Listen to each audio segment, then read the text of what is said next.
Random forest classifier is one of the most popular and powerful algorithms used in machine learning.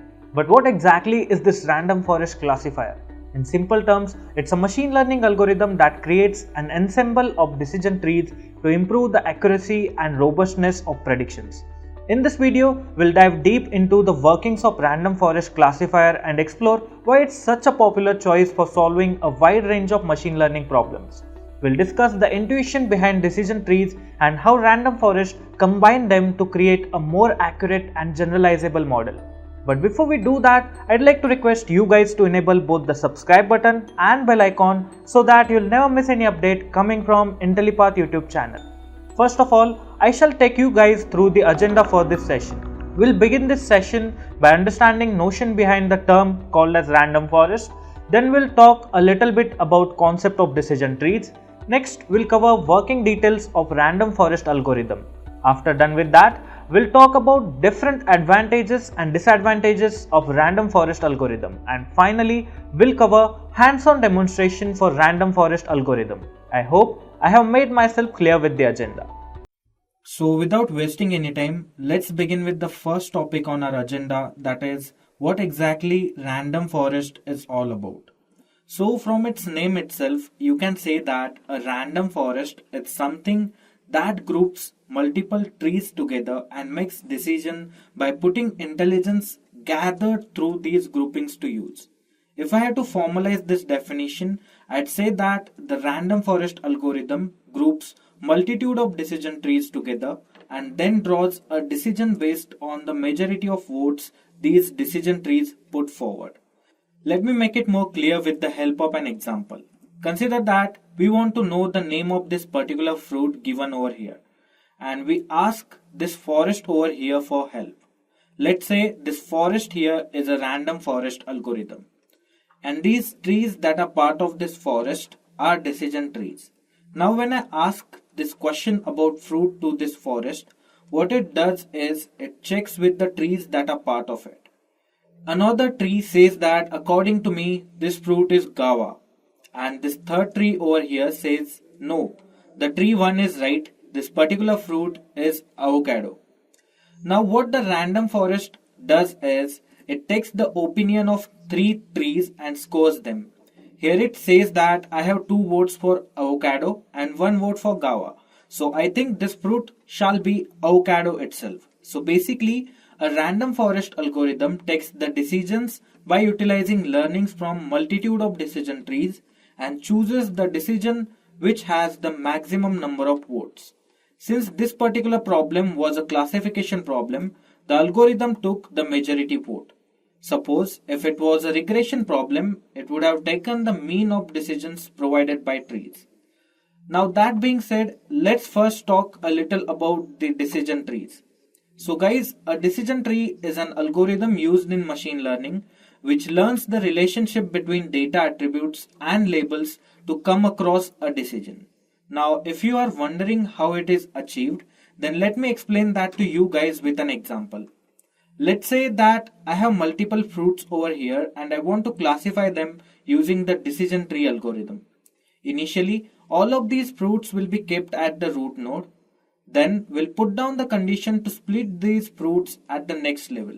Now let's say we'll check whether the shape of the fruit is round or not. If it is round, it will go to the left side of the tree, and if it is not, then it will go to the right side of the tree. Now you can see that all the mangoes have been separated over here. Next, we'll just move ahead in the direction of the left node. Next condition will be to check whether the color is orange or not. With this condition, we'll have oranges separated from the lot. Now the next decision boundary we'll put across will be to check whether the diameter is greater than 10 centimeter. If it is greater than 10 centimeter, the fruit will be watermelon, and if not, the fruit will be grapes. Now here you can observe that with each node after the root node, we're actually classifying the data into its labels successfully. The last nodes such as this node representing oranges, watermelons, mangoes and grapes are called as leaf nodes, and yes no decision boundaries you see over here are called as branches. I mean, this is just the mere interpretation of how data can be used to make decisions in order to classify the objects. But in reality, this algorithm uses multiple criteria such as Gini impurity, entropy, and information gain. We have explained these criteria in detail in the previous video, where we covered the concept of decision trees. If you don't have a bright idea about these statistical terms, then I would highly recommend you to check that video. You can find the getaway to that video in both I button and description below. Alright, that being said, let's jump onto the next agenda pointer on our list, that is understanding the working details of random forest algorithm. In order to understand the random forest, there is set methodology that we'll have to follow.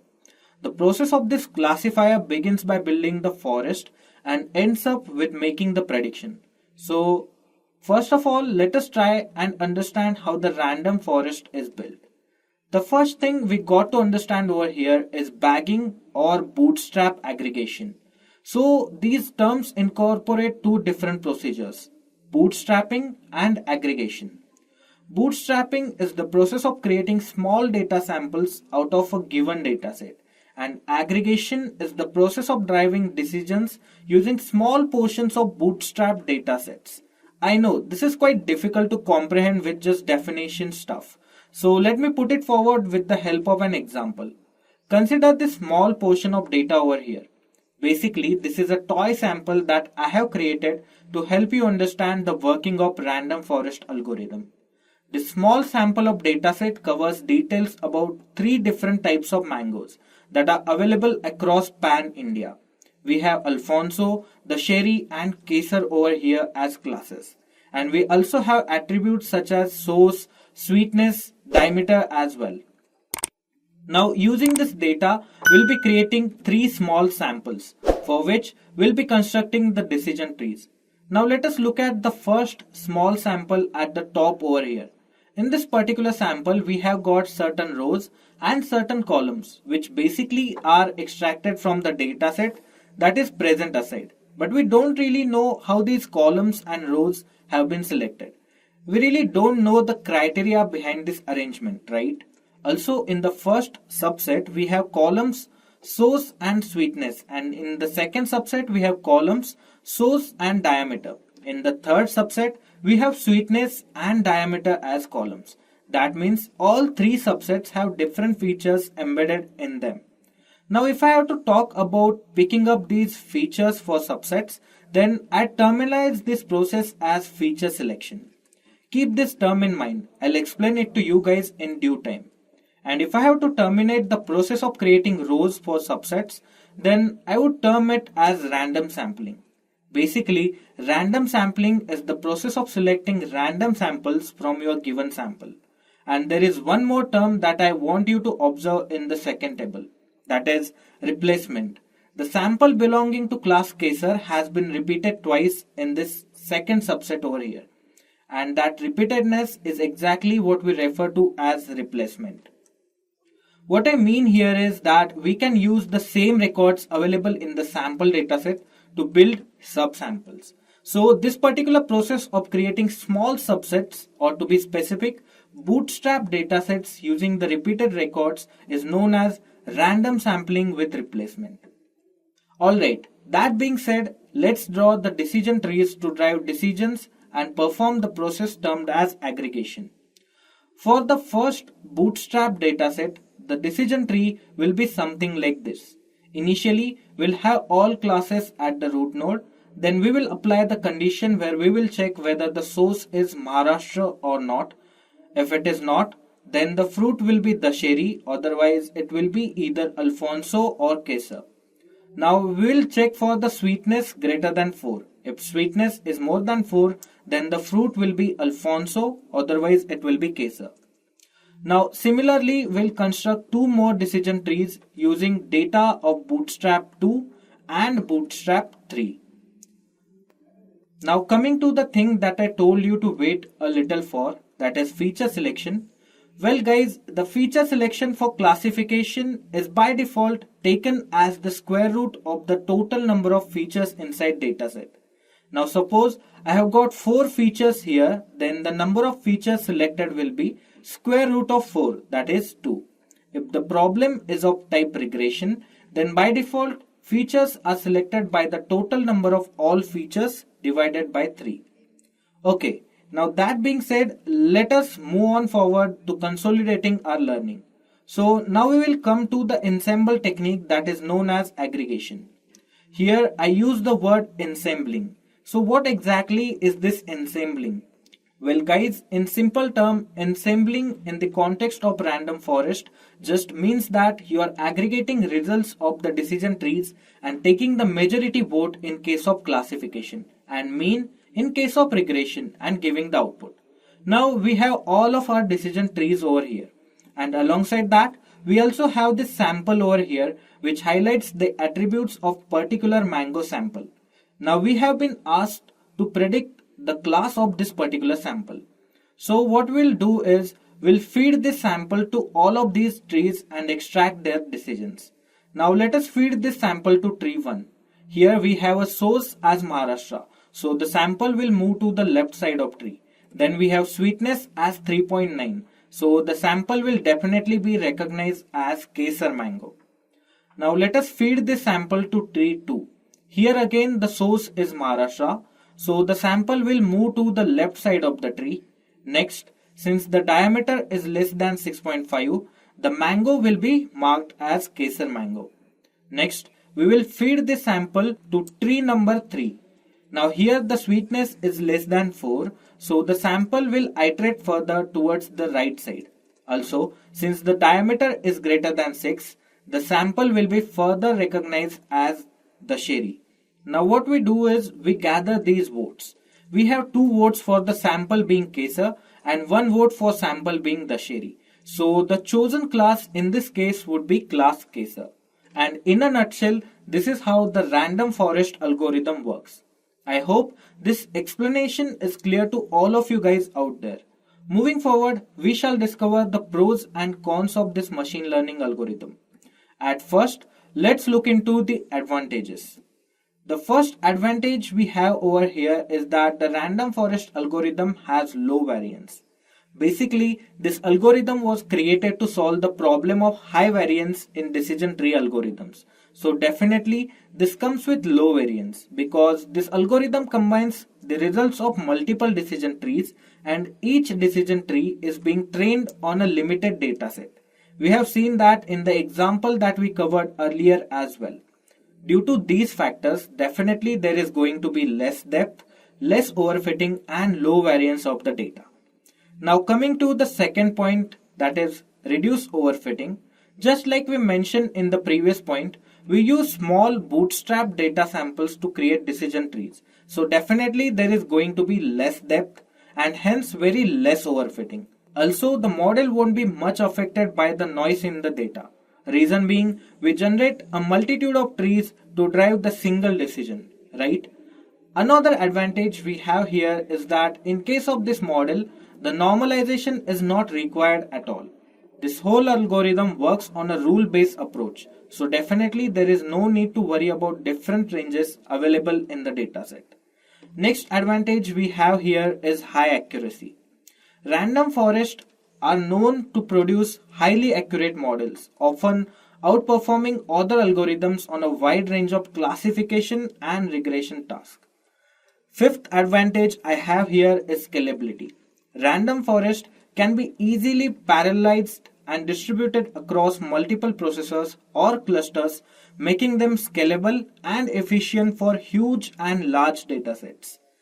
Next advantage we have here is that the random forest algorithm is quite versatile.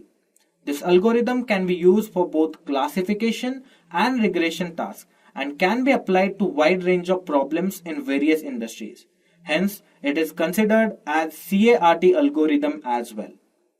Next advantage we have is random forest can handle missing data by imputing the missing values, which can be useful for real-world datasets that often contain missing values. Okay, those were advantages of random forest algorithm. Let me also cover some of the pitfalls this algorithm brings to the table.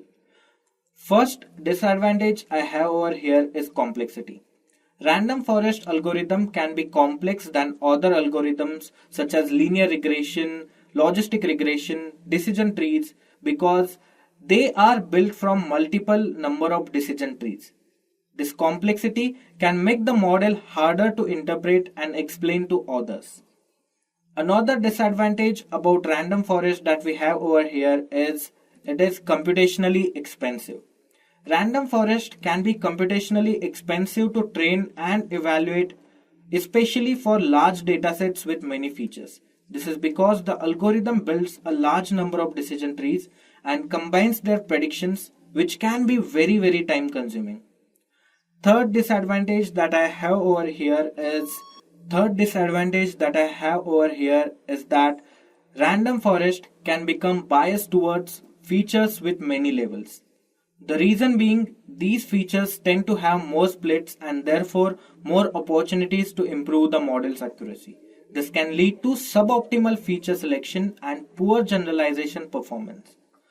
Yet another disadvantage we have over here is that random forest can be considered as a black box model, meaning that it can be difficult to understand how the model arrived at its prediction. This can make it challenging to interpret and explain the model's behavior to stakeholders or to anyone else who want to learn about the model. The final disadvantage that I have on my list is random forest cannot work better with imbalanced datasets. Random forest can struggle with imbalanced datasets where one class or outcome is significantly more prevalent than the others. This is because the algorithm can prioritize the majority class and ignore the minority class, leading to biased predictions. Alright, that's all we have for advantages and disadvantages section. Moving forward, let us dive deep and construct hands-on demonstration for developing random forest algorithm from scratch. The dataset that we are going to use is available over the UCI machine learning repository. So let me first load this repository. Over here, this dataset named as car evaluation is what we are going to use for this particular session. So go into the data folder, then copy this link, open the Colab notebook and load the data over here. But for that purpose, we are going to require the pandas library. So first of all, let us import pandas framework and then we'll save our data inside data frame and we'll use the function named as pd.read_csv and inside it we'll paste this copied link. Also, we'll need the name of data file, that is car.data. So just copy this name and paste it over here and run this block of code.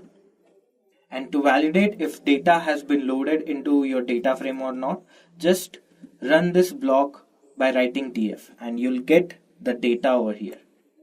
Now next, we shall import few more dependencies that we might need down the line. First, I'll import NumPy framework.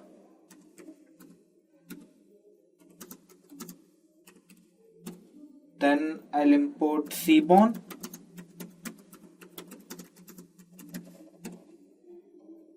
I'll also import the Matplotlib framework.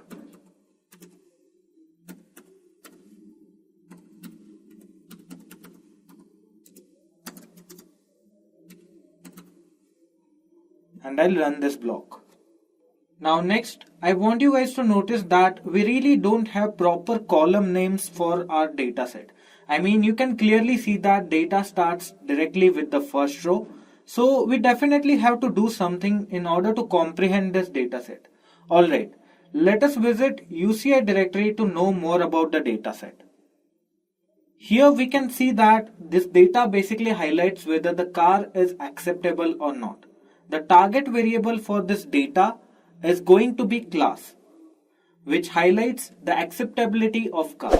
The values for this target variable are unacceptable, acceptable, good, and very good. Besides that, we also have 6 different features named as buying, mint, doers, persons, luxury boot, and safety. the buying attribute over here represents the buying price. Next, the doer attribute represents the number of doers the vehicle has. Similarly, the persons attribute represents the number of persons vehicle can carry. After that, we have lug boot, which is the short form for luggage boot, and this represents the size of luggage boot that the particular vehicle have. And the final attribute, safety, provides categorical information about safety of car. Alright, so now we know the different columns available in our dataset and what actually we want to do with this dataset. This is a simple classification problem where we'll have to classify given car samples into the 4 categories that we mentioned earlier. Those categories are unacceptable, acceptable, good, and very good. So moving forward, let's visit our Colab notebook and provide perfect titles, that is column names, to our dataset. For that purpose, what I'll do here is I'll create the list of titles and I'll name this as column underscore names, and inside it I'll put all the titles one by one. The title for first column was buying, then we had maint, then doers, then persons, then lug underscore boot, then safety,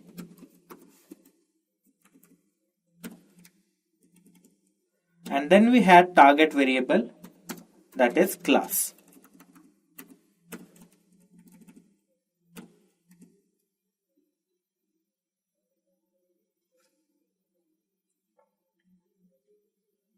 Alright, now what I'll do is I'll simply use the dot columns attribute of data frame and we'll set it equal to column underscore names list, and this shall change the titles of all the columns in our data frame. And to validate that, what we'll do is we'll print our data frame.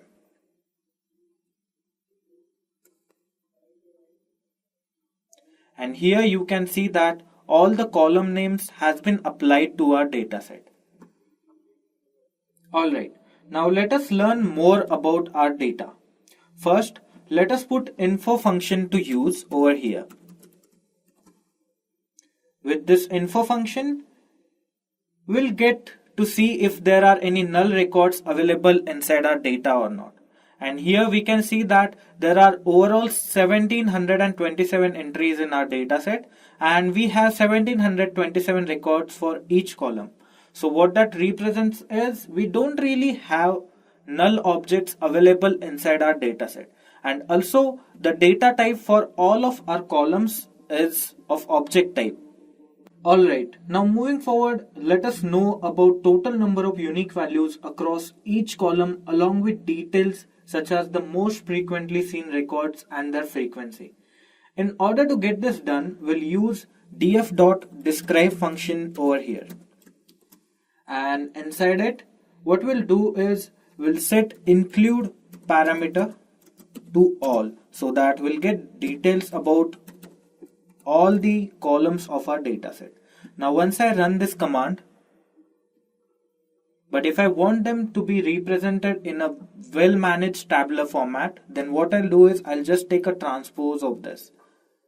And see, the records this way seem like much subtle, aren't they? And here you can observe that we have 1727 records for each column and there are different unique values available inside them.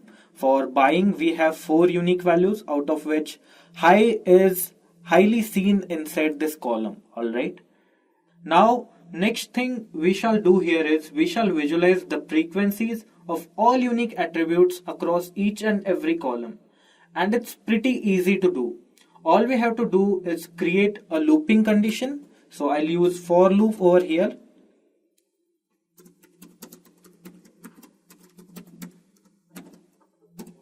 And I'll just simply print the value counts for each available column. Now once I run this, I'll get records about each and every individual attribute inside a column. Alright, for example, in this buying column, we have high, medium, low, and very high as an attributes, or let's say entries. And high attribute has 432 as frequency. Similarly, medium has 432 frequency, low has 432 frequency, and very high has 431 frequency.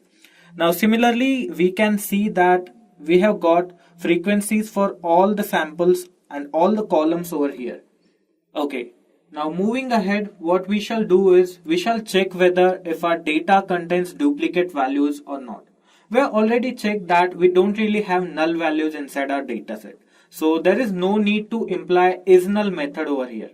Instead of that, we'll just check for duplicated records. And for that purpose, we have function named as duplicated. So this function over here returns the true false, that is Boolean series object for whole of our dataset. Now if we just put this inside the data frame, then we shall get only the records which are duplicated on our screen. But since we are getting nothing over here, we can conclude that our data doesn't really have any duplicated values inside it.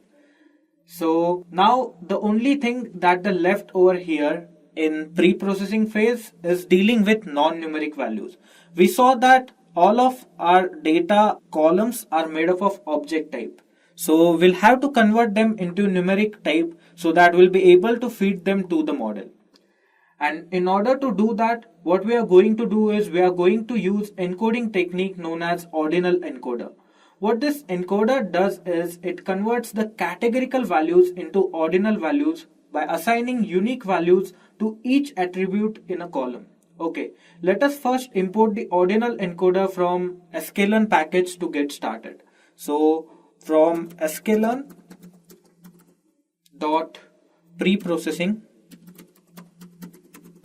import ordinal encoder.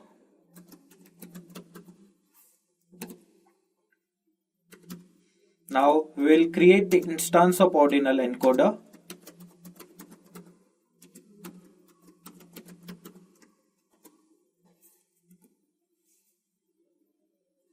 Now let us first transform the buying column inside our data frame.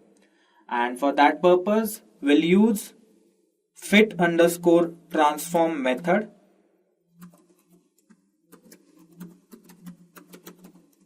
And inside it, we'll simply pass the data frame as a 2D object.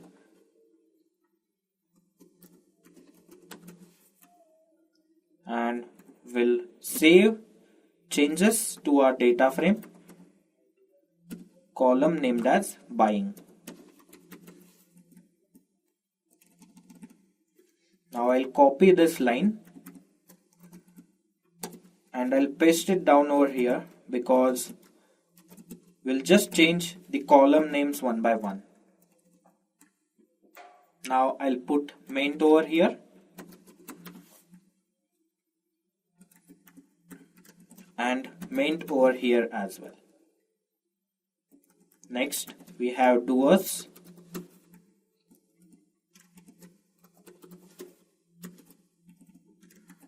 Then we have persons. Then we have luggage boot, safety, and class. Now I'll run this block. Alright, with the implementation of this code block, we have successfully transformed our data into numeric values. So let us visualize if the process has been done or not. For that purpose, we'll simply print our data frame over here. And here you can see that we are getting numeric records for all the columns. That means ordinal encoder has done its job. With that, we have successfully finished the pre-processing stage. Next, we'll split our data. But in order to do that, first we'll have to convert it into input and output format. I'll use iloc indexing for that purpose. So I'll create input output split for first using iloc. So x is equal to df dot iloc.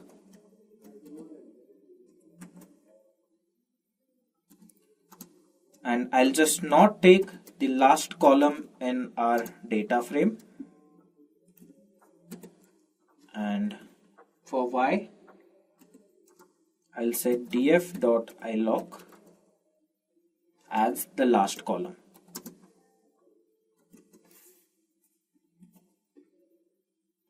Now we have successfully split our data into input and output vectors. Now next thing we'll do is we'll split it into training and testing samples. And for that purpose, I'll import the train underscore test underscore split function available inside sklearn.model selection package. So from sklearn.model underscore selection, import train underscore test underscore split. We'll set x underscore train, comma x underscore test, comma y underscore train, comma y underscore test as equal to train underscore test underscore split. Here we will provide input vector, output vector, then the test size. Let us set the test size as 30% and we'll set random state at 0. Alright, with this execution, our data is ready and we can feed it to the model. So without wasting any time, let us load the random forest classifier from sklearn.ensemble package. So let me load that random forest classifier over here from sklearn.ensemble import random forest classifier. Now I'll create the instance of random forest classifier over here.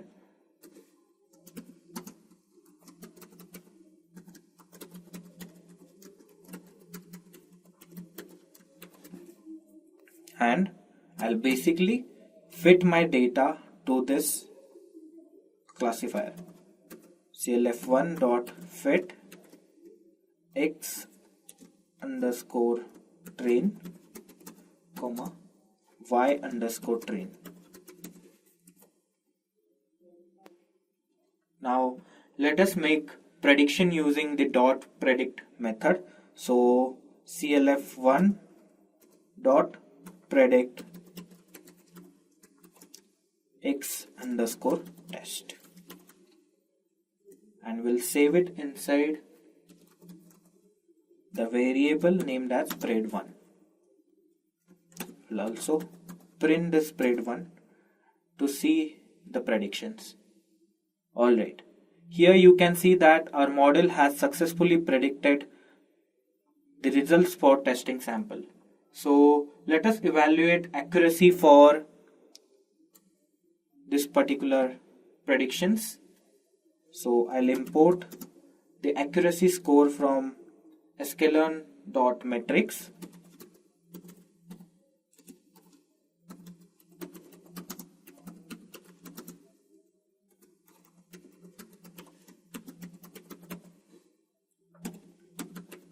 And I'll print accuracy score by comparing the pred1 and y test. And here you can see that we are getting 97% accuracy, which is really good in the context of machine learning. But guys, the accuracy can further be increased using the process known as hyperparameter tuning. We have multiple hyperparameters in random forest such as n underscore estimators, criteria, max depth, minimum underscore samples underscore split, max underscore features, and many more. N estimators over here represents total number of trees you want to allow inside the forest. The criteria parameter over here is nothing but the methodology to measure the quality of a split. Here we have options such as Gini impurity, entropy, and information gain.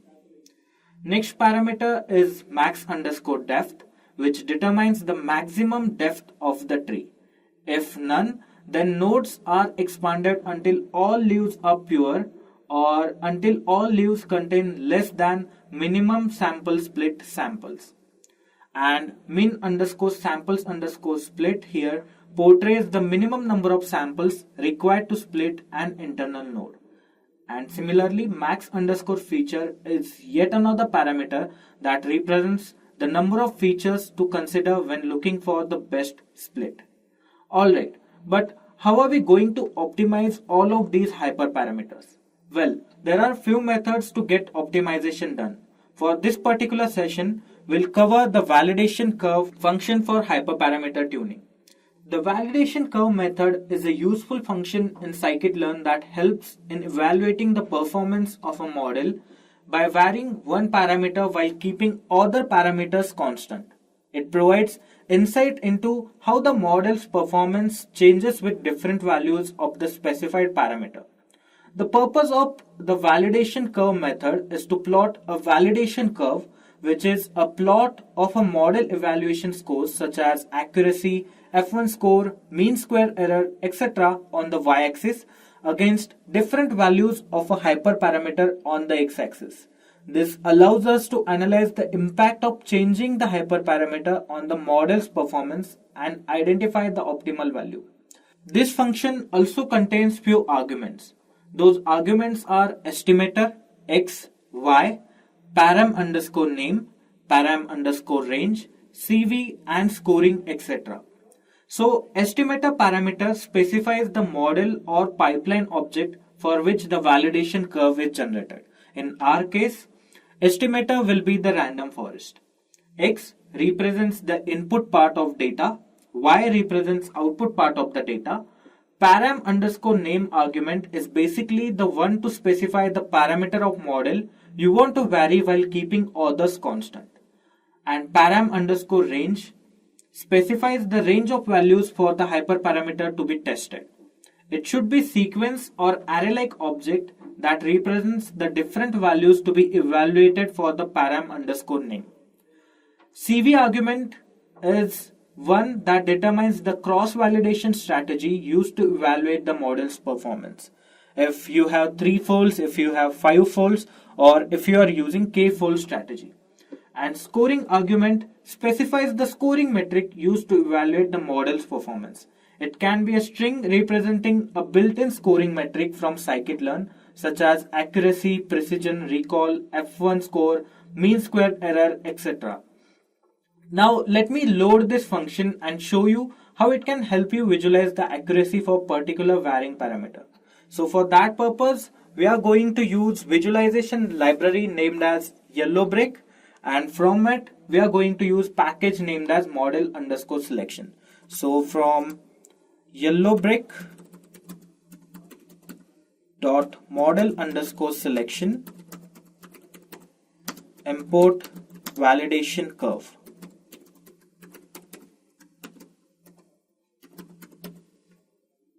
Now what we'll do is we'll create the param range.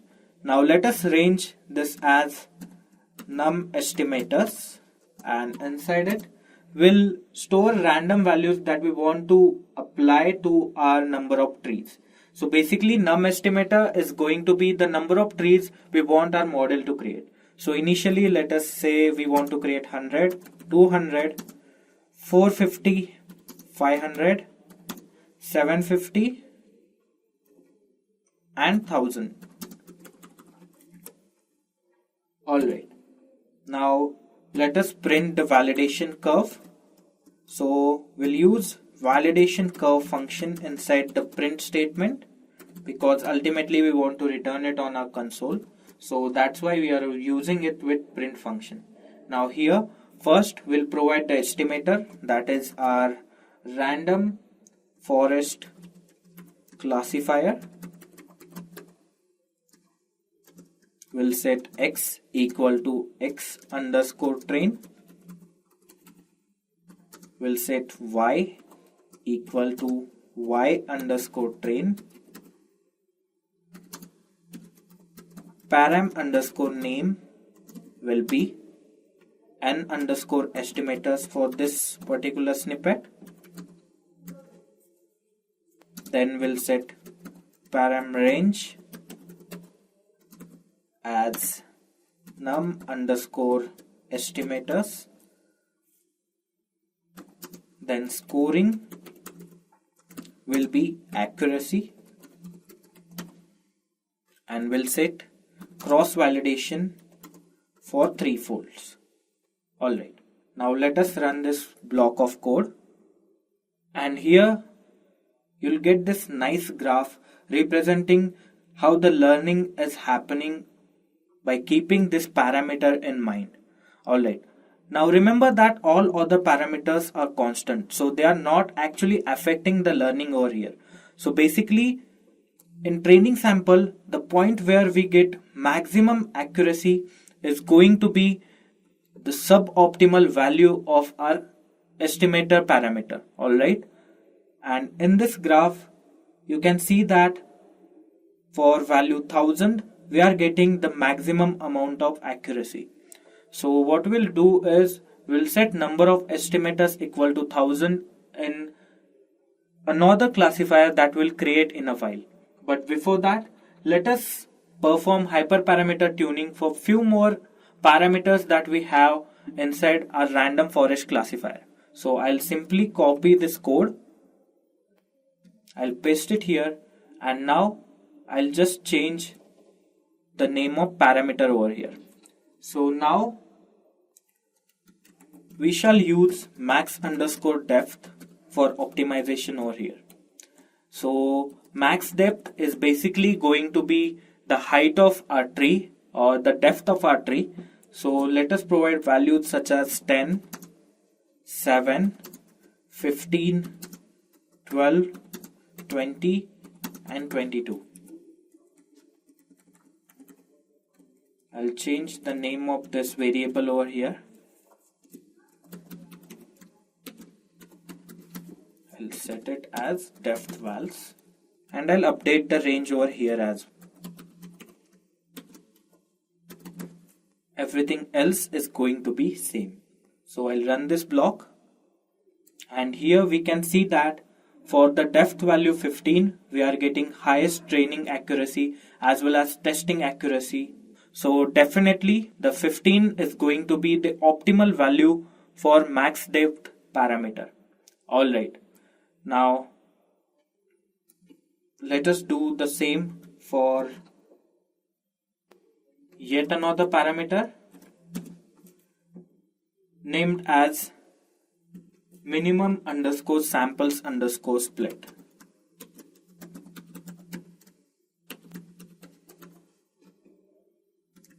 And we'll change these values to the number of samples that we want at each split range. So let us say we want 3, we want 6, we want 4, 5, 8, 12, 15, and let's change the name of param range over here. We'll set it to minimum samples. And after running this block, you can see that we are getting maximum accuracy when minimum underscore sample split value has been set to 3. So what we'll do is we'll create another classifier and we'll pass all these optimized value to it. Alright, so let us create the new classifier. CLF2 is equal to random forest classifier, and n underscore estimators is going to be 1000. Then minimum underscore samples underscore split is going to be 3. Maximum depth is going to be 15, and we'll set random state at 0. Now let us fit our data to this classifier.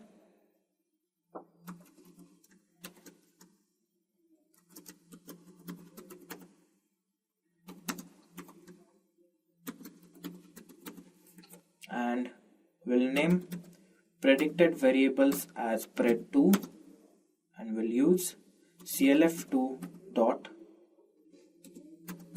predict function over here,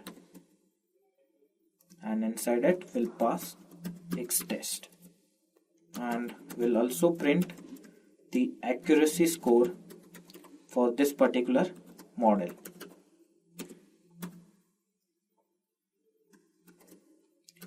Pred2 comma y underscore test, and here you can see that we are getting 96.53% accuracy, which is almost close to the accuracy that we got previously. Now the accuracy that we are getting over here is less compared to the accuracy we got for the classifier 1, which was set to constant basically. The reason behind this is that the other parameters that are left to be tuned are there in this classifier number 2. If we optimize them, if we tune them and then add them to this classifier, then definitely we'll get improved accuracy value over here. Okay, the next very interesting and powerful thing that you should know about random forest is that you can learn the importance of feature with its use. I mean, you can use this algorithm to extract the important features from your dataset itself.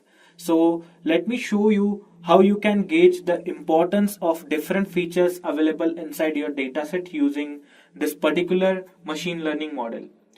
For that purpose, what we are going to do is we are going to use method named as feature underscore importances underscore over here, and that will return the importance in percentage for each and every column available inside our dataset. So I'll create this pd.series object over here, and inside it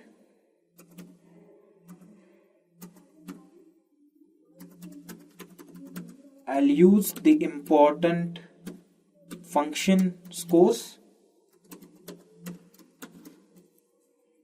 Now I'll set index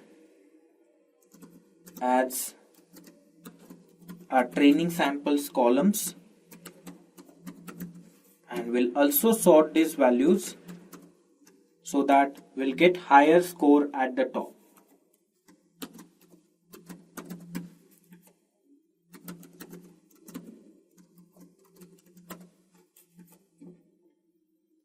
And we'll name this object as feature underscore scores. We'll also print these individual scores.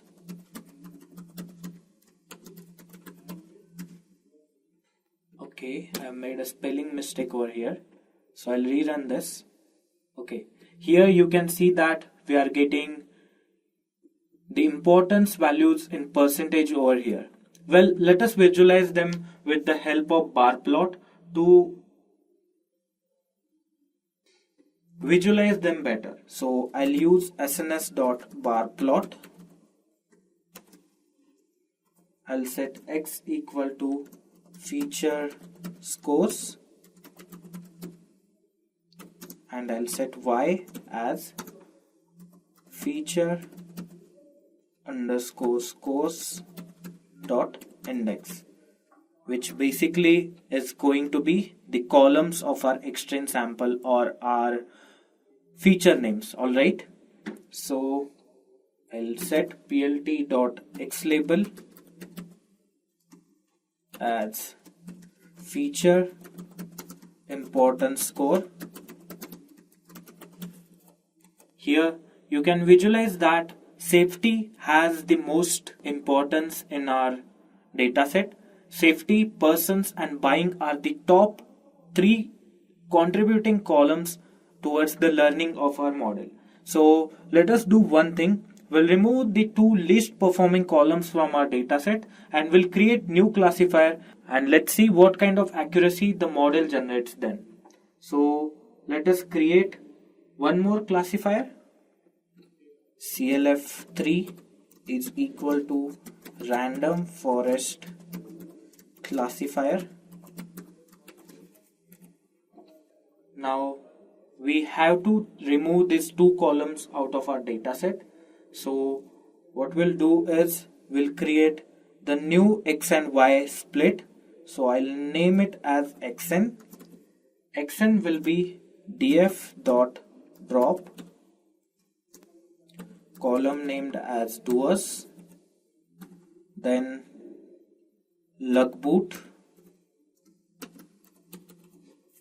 and maint, and we'll set axis equal to 1 because we want to remove these columns from our data frame, and we'll set y new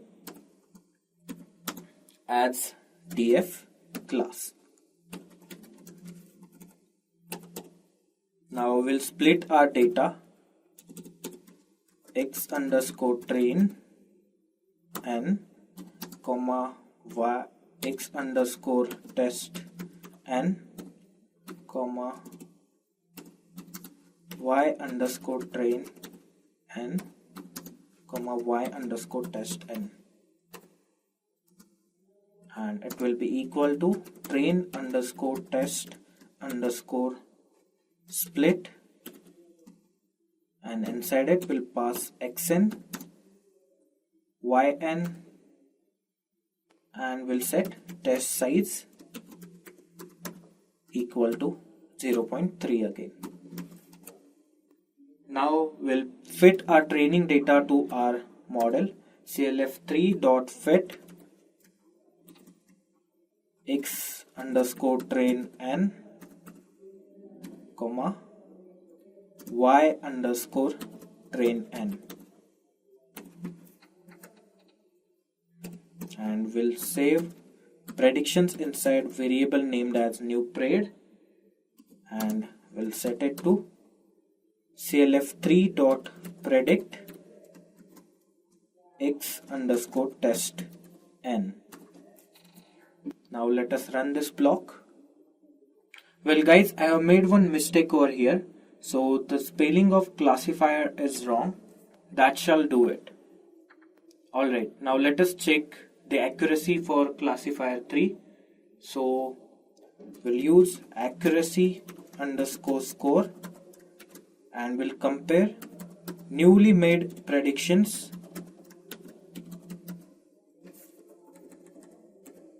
against the y underscore test. Now here you can see that we are getting 100% accuracy by removing unimportant features. That's all I have for you guys in this session. I hope the concept that we covered through this session are clear to all of you guys out there. You can practice the random forest algorithm by picking any classification and regression dataset from UCI machine learning repository. Also, make sure to try your hands-on hyperparameter tuning. That's all I had for you guys in this particular session. If you have liked this video, do make sure to hit that thumbs up button. Also, make sure to subscribe to Intellipaat YouTube channel to come across multiple tech updates coming from our end. On that note, goodbye until next time. If you want to make a career in data science, then Intellipaat has IIT Madras Advanced Data Science and AI Certification Program. This course is of very high quality and cost effective, as it is taught by IIT professors and industry experts.